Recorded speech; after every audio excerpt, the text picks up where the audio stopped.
नमस्कार। आपका अखबार के YouTube चैनल पर आपका स्वागत है। मैं हूं प्रदीप सिंह। महाराष्ट्र के 3 जिलों अमरावती, नांदेड़ और मालेगांव, इन 3 जिलों में कल से लगातार हिंसा की घटनाएं हो रही हैं। तोड़फोड़, पत्थरबाजी, पुलिस को बीच में कई जगह पर हल्का लाठीचार्ज करना पड़ा है। कल अमरावती में और दूसरी जगहों पर भी कलेक्ट्रेट के सामने ज्ञापन देने के लिए पुलिस को, प्रशासन को लगभग 8,000 मुसलमानों की भीड़ इकट्ठा हुई और ज्ञापन पुलिस प्रशासन लेने को तैयार था। उसके बावजूद तोड़फोड़ हुई, जबरन दुकानें बंद की गईं। जिन्होंने दुकान बंद करने से मना किया या जिनकी दुकान खुली हुई थी उनकी दुकान में तोड़फोड़ की गई, लोगों को धमकाया गया। इस आंदोलन का आह्वान या आयोजन कहें रज़ा एकेडमी ने किया है। रज़ा एकेडमी इस तरह के आंदोलन पहले भी कर चुकी है। तो महाराष्ट्र में ये जो कुछ हो रहा है तो आपको लगेगा कि ऐसा क्या हो गया, किस बात पर आंदोलन हो रहा है, क्यों नाराज़गी है, किस वजह से सड़क पर हैं लोग। तो मामला त्रिपुरा का है। त्रिपुरा में अक्टूबर के आखिरी वीक में, शायद 26 अक्टूबर की बात है, वहाँ पर विश्व हिंदू परिषद का एक प्रदर्शन, एक जुलूस निकल रहा था, प्रदर्शन हो रहा था। किस बात को लेकर? बांग्लादेश में जो हिंदुओं पर अत्याचार हो रहा है, उनका कत्ल हो रहा है, आगजनी हो रही है, उनके साथ हिंसा बलात्कार की घटनाएं हो रही हैं उनके परिजनों के साथ, उसके विरोध में अब ये कहा जाता है कि वो जुलूस वो प्रदर्शनकारी एक मस्जिद के सामने से गुजरे तो वहाँ पर दोनों गुटों में झड़प हुई और खबर ये फैलाई गई कि प्रदर्शनकारियों ने उस मस्जिद को गिरा दिया। अब इस अफवाह के आधार पर वहाँ समस्या हुई, वहाँ हिंसा की घटना हुई और इसके विरोध में महाराष्ट्र में हो रही है। त्रिपुरा की पुलिस ने उस मस्जिद का, जिस मस्जिद को गिराए जाने की बात की जा रही है, उस मस्जिद का फ़ोटो जारी किया बाकायदा कि मस्जिद अपनी जगह पर है, उसको कोई नुकसान नहीं पहुंचा है, मस्जिद को तोड़ने की कोई कोशिश नहीं हुई है। लेकिन मकसद जब दूसरा हो, नीयत अगर ख़राब हो, तो फिर ये सब बातें, ये तथ्य, तर्क, ये सच्चाई, ये तो देखने की ज़रूरत नहीं होती। बहाना चाहिए और बहाना ऐसा खोजते रहते हैं। जो लोग इस तरह का उपद्रव करना चाहते हैं, दरअसल वो अपनी ताकत दिखाना चाहते हैं। वो बताना चाहते हैं कि हमने हिंसा से पाकिस्तान लिया था और हिंसा से यहाँ भी बहुत कुछ ले सकते हैं। इसके अलावा मुझे नहीं समझ में आता कि क्यों ऐसा है कि फ्रांस में चार्ली हेब्दो का एक कार्टून एक शिक्षक दिखाता है, उसका सर कलम कर दिया जाता है, पुलिस एक्शन में वो हत्यारा मारा जाता है और प्रदर्शन और हिंसा यहाँ भारत में होती है, महाराष्ट्र, मध्य प्रदेश, तमाम और राज्यों में। उसकी क्या वजह है? फ्रांस में कुछ हुआ, फ्रांस की सरकार ने वहाँ कोई एक्शन लिया और इस बात की बिल्कुल आलोचना नहीं हुई कि उस शिक्षक का सर क्यों कलम किया गया। इस बात के विरोध में कभी जुलूस प्रदर्शन नहीं होते कि तालिबान अफ़गानिस्तान में इतने लोगों को क्यों मार रहा है, या सीरिया में जो कुछ हो रहा है, या पाकिस्तान स्पॉन्सर्ड जो आतंकवाद है उसके खिलाफ आपने कभी नहीं सुना होगा कि इस देश के मुस्लिम समुदाय के एक बड़े वर्ग ने कभी इसके विरोध में प्रदर्शन किया हो। ये जो लोग करते हैं, ये जो संस्थाएं हैं, इनका मकसद वो मुसलमानों के हित से कोई मतलब नहीं है इनको। ये मुसलमानों के अधिकार की लड़ाई नहीं लड़ रहे हैं, ये अपने बेजा अधिकार की लड़ाई लड़ रहे हैं। इनको चाहिए जो कुछ चाहें, ये जो डिमांड करें, वो जो दादागिरी है, जो एक गैंगस्टर की होती है, जो एक गुंडे की होती है गली के, वो उस तरह का अपने लिए ट्रीटमेंट चाहते हैं कि हम जो करें उसके खिलाफ सरकार कुछ न बोले, हम जो करें उस पर प्रशासन चुप्पी साधे रहे, हम जो मांग करें वो पूरी की जाए। तो अमरावती में, नांदेड़ में और मालेगांव में 3 जगहों पर हुआ है। कल शुरू कब हुआ? शुक्रवार को जुमे की नमाज होती है। अब ये बड़ी अजीब सी बात है कि हिंसा की तमाम घटनाएं, इस तरह के तमाम मामले जुमे की नमाज के बाद होते हैं। तो जुमे की नमाज में ऐसा क्या बताया जाता है, ऐसा क्या कहा जाता है, ऐसा क्या तय होता है, इसके बारे में विचार करने की निश्चित रूप से ज़रूरत है। मुस्लिम समुदाय में बहुसंख्यक हैं जो इन घटनाओं को अंजाम देने वालों को, उनका समर्थन अगर नहीं करते तो उनको खुलकर सामने आना पड़ेगा, नहीं तो उनकी चुप्पी जो है वो एक तरह से स्वीकारोक्ति मानी जाएगी कि वो उसका समर्थन कर रहे हैं। इसी तरह का रवैया हमने देखा सीए के विरोध में, जो नागरिकता कानून में संशोधन हुआ उसके बारे में। उस कानून का भारत के मुसलमानों से दूर दूर तक कोई लेना देना नहीं है, लेकिन उसको मुद्दा बनाया कि भारत के मुसलमानों के खिलाफ है ये कानून। भारत के मुसलमानों को कंसंट्रेशन कैंप में या कैंप में भेज दिया जाएगा, दोयम दर्जे का नागरिक बना दिया जाएगा, उनको देश से निकाल दिया जाएगा, उनको सारे नागरिक अधिकारों से वंचित कर दिया जाएगा। ये पूरा झूठ का एक पहाड़ खड़ा किया गया और ये झूठ का पहाड़ खड़ा करके भावनाएं भड़काकर हिंसा की गई। और क्या हुआ सीए के आंदोलन के दौरान आपने देखा किस तरह की हिंसा हुई।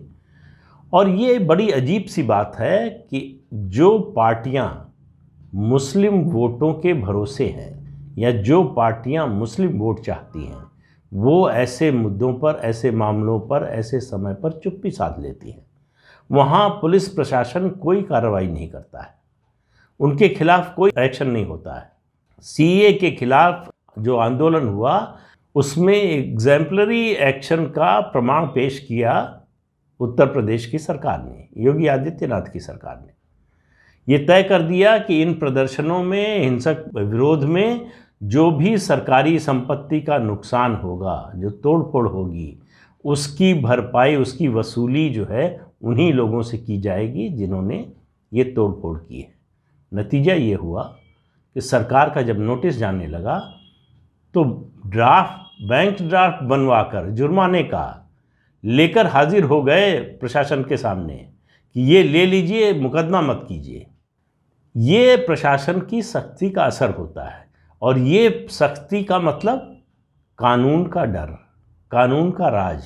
जो कानून कहता है उसके मुताबिक कार्रवाई हो, जो कानून कहता है उसके मुताबिक प्रशासन चले, तो ये जो कानून का डर है, कानून का खौफ है, वो हर नागरिक में होना चाहिए, वरना जंगल राज कायम हो जाएगा, अराजकता कायम हो जाएगी। और अगर वोट बैंक की खातिर, वोट के लिए ऐसी हिंसक घटनाओं को, प्रवृत्तियों को, ऐसे संगठनों को बढ़ावा दिया जाएगा, प्रश्रय दिया जाएगा, तो निश्चित रूप से आने वाले दिनों में स्थिति और ज़्यादा खराब होने वाली है।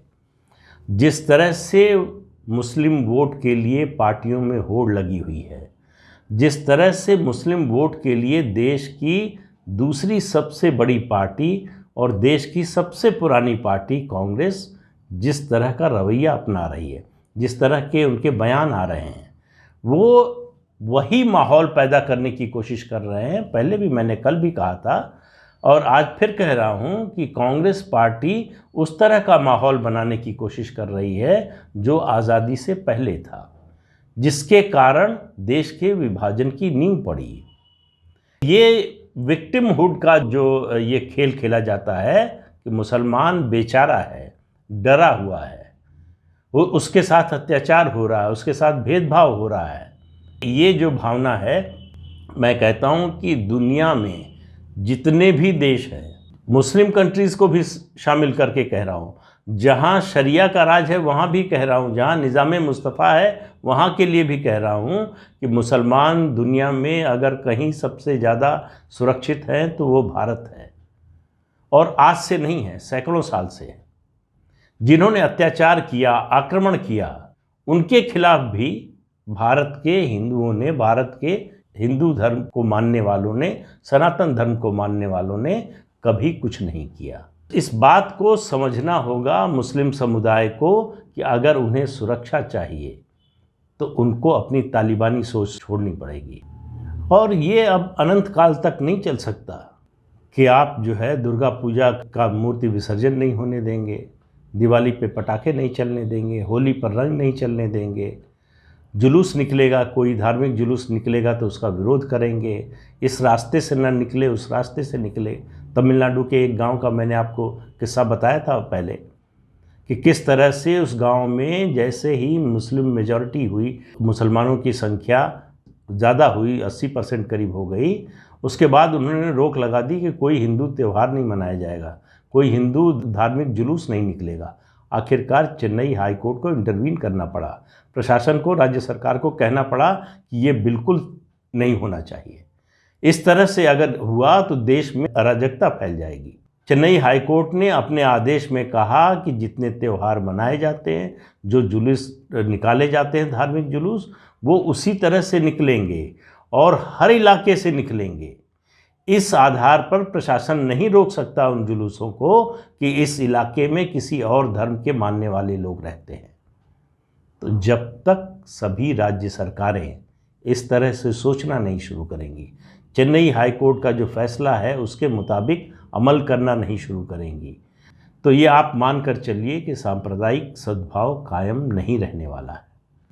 सांप्रदायिक हिंसा की घटनाएं बढ़ने वाली हैं। जब आप भेदभाव करेंगे, एक की हिंसा को जो है नज़रअंदाज करेंगे, दूसरे की हिंसा को बढ़ा चढ़ाकर उस पर एक्शन लेंगे, तो असंतोष पैदा होगा, तो विरोध पैदा होगा, और वो न तो हिंदुओं के लिए अच्छा है, न मुसलमानों के लिए अच्छा है, न किसी राजनीतिक दल के लिए अच्छा है, न तो देश के लिए अच्छा है। तो इसलिए ज़रूरी है कि सरकारें अगर चाहती हैं कि उनके राज्य में अमन चैन कायम रहे, तो वो सांप्रदायिक सद्भाव बनाने का प्रयास करें, बजाय उसको बिगाड़ने का। अगर आपका रवैया पक्षपातपूर्ण होता, अगर आपका रवैया आपके चुनावी फायदे से तय होगा, अगर आपका रवैया इस अपने वोट बैंक के आधार पर तय होगा, तो मानकर चलिए कि समाज में सब कुछ ठीक नहीं रह सकता है। और जिस राज्य में ये सामाजिक सद्भाव नहीं रहेगा, वो राज्य जो है विकास के रास्ते पर भी आगे नहीं जा सकता है। तो इसलिए ये जो कुछ हो रहा है महाराष्ट्र में, अगर महाराष्ट्र की सरकार सख्ती से नहीं निपटेगी, कानून के मुताबिक काम नहीं करेगी, कानून के राज को स्थापित करने का प्रयास नहीं करेगी, तो इसका खामियाजा पूरे प्रदेश को भुगतना पड़ेगा। और मुख्यमंत्री उद्धव ठाकरे को ये बात समझ लेनी चाहिए कि ऐसी हिंसा की घटनाओं को नज़रअंदाज करने से कोई राजनीतिक फ़ायदा नहीं होता है। अगर वो समझते हैं कि इसको नज़रअंदाज करने से उनके सहयोगी दल खुश हो जाएंगे, जिससे उनका फ़ायदा होगा, उनकी सरकार बची रहेगी, तो वो अपने लिए गड्ढा खोद रहे हैं और उस गड्ढे में उनको गिरने से कोई रोक नहीं सकता है। तो उम्मीद करनी चाहिए, सद्बुद्धि आएगी, समझ आएगी, ये चेतना आएगी कि कानून की रक्षा करना उनका दायित्व है, लोगों की जान माल की रक्षा करना सरकार का दायित्व है।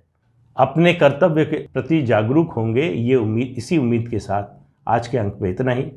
अगले अंक में फिर मिलेंगे किसी नए मुद्दे के साथ। तब तक के लिए इजाज़त दीजिए, नमस्कार।